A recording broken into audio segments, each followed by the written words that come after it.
All right, class, I want to tell you you're doing a great job on the discussion board. Each week we've had good interaction, and people are doing their best to get on there and talk. Some people are going far above and beyond that first week, just interacting, and I really appreciate that. And I will make sure that you get rewarded for those things. I just want to clarify, so when we engage in there, so you might see your grade and wonder, why in the world am I getting this grade? I haven't gotten any emails about it or anything like that, or any type of complaining or anything, but I just want to clarify. When I look and I see fulfilling the bare minimum requirement for the weekly question is probably not going to get you 100%, especially when you have other folks that are really discussing, thinking through, engaging, and trying to sharpen their skills, their thinking skills, through the discussion boards. It sometimes it's really obvious when I go through and I read the quotes and stuff that some folks are really rushed for time. They don't have time to put a lot of time in, and I understand that. But you gotta try to find time. We're all busy. I work 3 jobs. I pastor. I'm a father. I'm very, very, very busy. I'm in school right now for different certifications and different things. Hey, I understand what busy is. And if I find time, whether it's at 10 o'clock at night or whether it's 5 in the morning to do things, I do it. And part of your schooling is just to prepare you for ministry and the busyness of ministry and the busyness of life.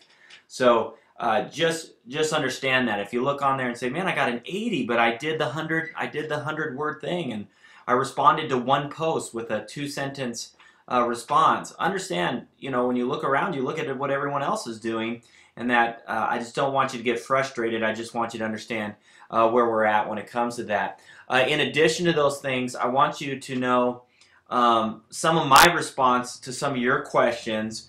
I'm not necessarily attacking you. I don't want you to feel attacked.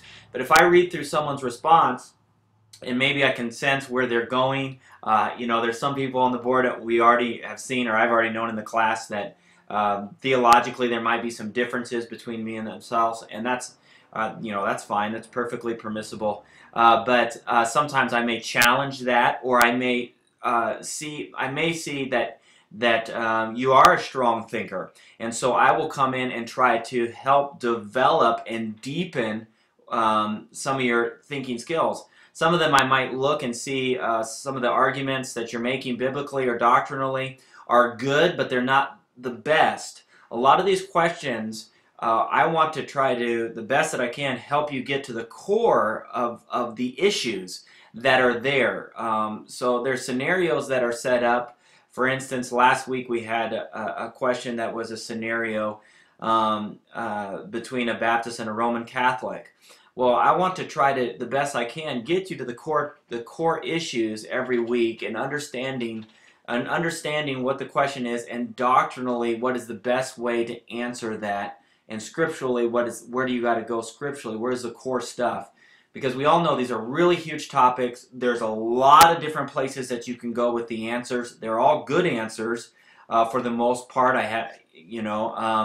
But we want to try our best to always get back to the core things. All right. So just in summary, before I go into this week's question, remember, bare minimum will get you a passing grade, but it's probably not going to put you in that 100% or get you the extra credit.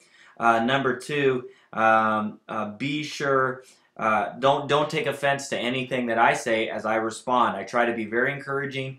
I'm not attacking you. When I see that, I either see that you're thinking really good and I want to see you develop your thinking skill, or maybe I might see that there's some weaknesses there and I want to develop your thinking skills in order to go to the core of the issues. Let's get into this week's discussion questions. You are a member of a local church that is entering the idea of a church council model of government. So in Enz's book, there's basically 3 that he gives. Episcopal or an episcopate, Presbyterian or presbytery, and congregationally ruled a form of government. He gives you those 3 in your reading this week and kind of explains them and summarizes them for you. This would be, so you got to think, where does this fit in? Is it an episcopate? Is it a presbytery? Is it congregational?